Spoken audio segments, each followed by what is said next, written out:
Good morning. Let's jump right into the daily work assignment, shall we? We shall. It's Wednesday, the middle of your week. That's what's great about getting a Monday off, because the week just flies by. It is quarter number 2, day number 2, and it's day number 46 overall. Oh, see there? Look at that, Mr. Bagby. Oh my goodness. Wednesday, October 28th. You've got PE today. We will continue reading Election, a kid's guide to picking our president. And 2 questions. What does checks and balances mean in regards to our government system? And what is a political party? Is it fun? Do they have balloons? Well, actually, yes, they do have balloons. Plus, we'll have scary stories for Halloween all week. We're going to continue the brain pops if you're not finished, but we're also going to watch U.S. Presidential Election Explained video. And I hope some of you are still trying to memorize the preamble. We will be hearing the rest of the amendments today from you, and you should still have your assignments. I have them right here, and I will be calling on you, people like Prisha and Simra and Avi and Ethan, Sky, Taina, Inga and Dan, Agatha, Porter, Audie and Jagger, Vincent, etc. Please continue practicing your 10 words. And we have actually covered every single punctuation mark now. And there's a fun overall Grammaropolis video on punctuation, and a tutor video on all punctuation, and online practice on different types of punctuation that you guys will do in your small groups. Day number 2 of an Oregon Trail diary. And today the video shows the Oregon Trail with Lego figures, and I figured you would like that. We are continuing the World Geography Games this week. We will be having some of you competing today, I hope. And of course, you can always compete in your small groups. Answers for yesterday's riddles. Scooter number B finds its way to the gas pump. Bing, bing, bing. This one was tricky because you have to look very carefully, because there's no opening here, there's no opening here. So number 3 is going to fill the fastest.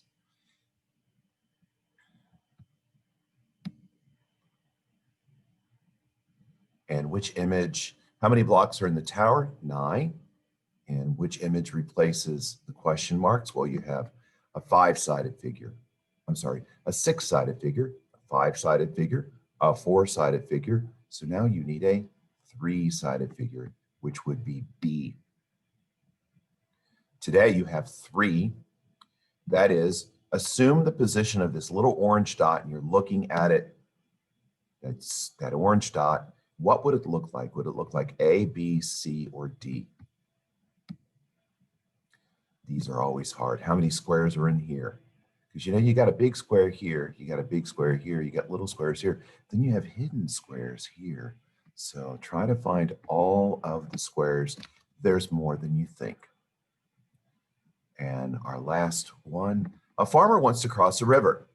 There is a boat that can fit himself plus either the wolf, goat, or the cabbage.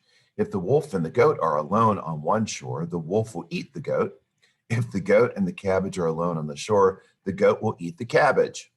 How can the farmer bring the wolf, the goat, and the cabbage across the river?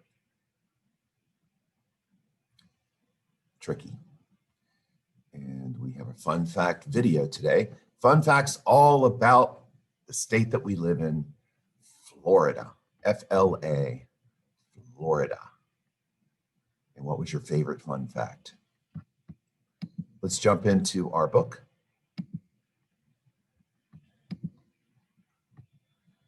And the question's about checks and balances, and there's checks and balances. Do checks and balances work? Usually, yes. Democracy works slowly. Within our system, it sometimes takes a long time to get things done. This was done on purpose to prevent hasty, short-sighted decisions. For example, if a king wakes up one morning and decides that all people with blonde hair should be put in jail, the next day the police will start rounding up blondes.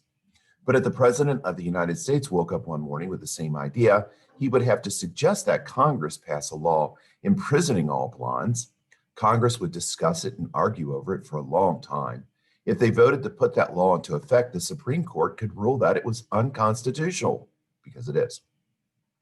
A dumb idea like that is unlikely to become law in America with our system of checks and balances. There is time for all opinions to be heard, arguments to be made, people to change their minds.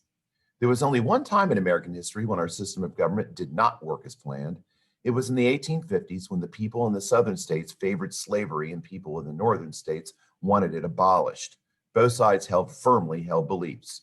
Neither side was willing to compromise on the issue. As a result, the southern states broke away to form their own government, called the Confederacy. The Civil War had to be fought to bring the United States together again. Where do Democrats and Republicans fit into our system of government? Because it's confusing. We live in a democracy, then we have the word Democrats. We live in a republic, then we have the word Republicans. Interesting to say that those words don't really match up.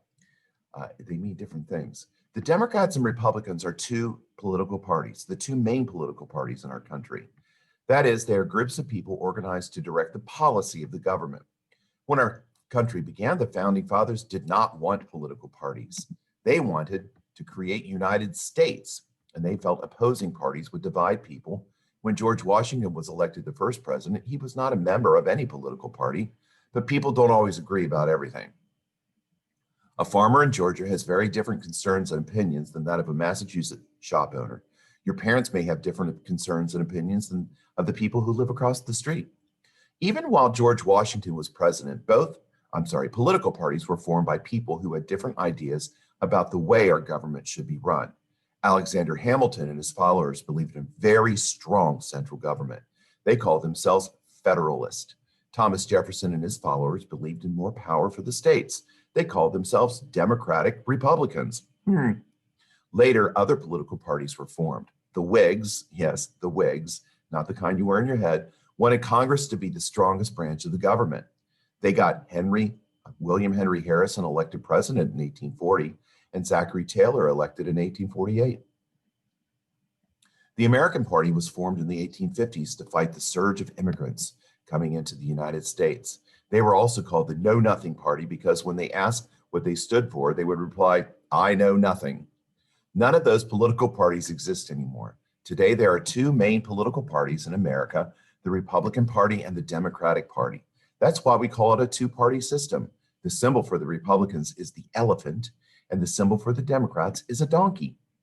What do the Republicans, Democrats stand for? There are many different issues that concern Americans. On some issues, the two political parties agree or come fairly close to agreement.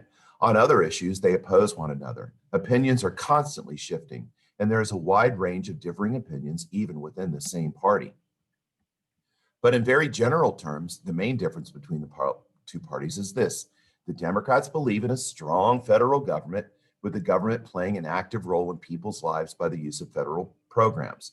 The Republicans believe in less government interference in people's lives, especially when it comes to economic issues. What about the people whose opinion is somewhere in the middle? That would be almost everybody. People's opinions are not always black, white, yes, no, good, bad. All people who call themselves Democrats don't necessarily share the same opinion, and neither do all Republicans. One individual may feel very strongly in favor of one idea. A second person may totally oppose that idea, and a third person may feel both sides are partly correct. You may hear the terms left, right, and center when people talk about politics. People who are on the left are sometimes referred to as liberals. People who are on the right are sometimes referred to as conservatives. In general, liberals believe in a strong central government and in using the power of the government to help people solve problems, even at the expense of businesses and wealthy people. Liberals are usually Democrats. In general, conservatives believe in a small government that puts fewer restrictions on people or businesses, and individuals are expected to solve their own problems. Conservatives are usually Republicans. Some people have opinions that are extremely left-wing or extremely right-wing. They are often referred to extremist. People who don't hold such extreme views are called moderates. You may hear about a candidate who has moved to the left or an issue or towards the center. Some people may be called middle of the roaders. All of these people may be patriotic Americans who love their country, but they have different opinions about the way the government should be run. Which political party is best? There is no best. Choosing which political party to support is a personal decision. As you grow up, you will examine all the issues that affect Americans, and you will decide for yourself which party or candidates have opinions that match your own. The reason why kids are not allowed to vote is because they haven't had the chance to think about these issues and make informed decisions about them. Plus, you're under the control and umbrella of your parents. You're not full citizens yet until you turn 18. Which party has won the most elections? Well, between 1778 and 1996, American elected 19 Democrats to the presidency, 17 Republicans, 4 Whigs, and 2 Federalists. The Democrats dominated before 1860. Starting with Abraham Lincoln, the first Republican president, the Republicans dominated from 1860 to 1928. They won the presidency 13 times, while the Democrats only won 4 times. Starting in 1932, the Democrats caught up, winning 9 times, while the Republicans won 7 times. The nation's mood seems to swing back and forth.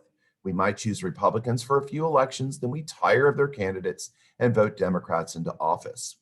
That's just the way politics goes. Are American citizens forced to join a political party? No. You've heard the expression, it's a free country. Nobody can tell a voter who to vote for or what party to join, if any. When you turn 18 years old and register to vote, you will be given a card to fill out. There will be a space on that card that says political party. You can write Republican or you can write Democrat. If you're not sure or simply don't feel comfortable with the positions of either party, you can write independent. You may also decide, for reasons of privacy, that you want to keep your choice personal. In that case, you may write decline to state. Whatever you write on that card, you can still vote in the presidential election for whichever candidate you prefer.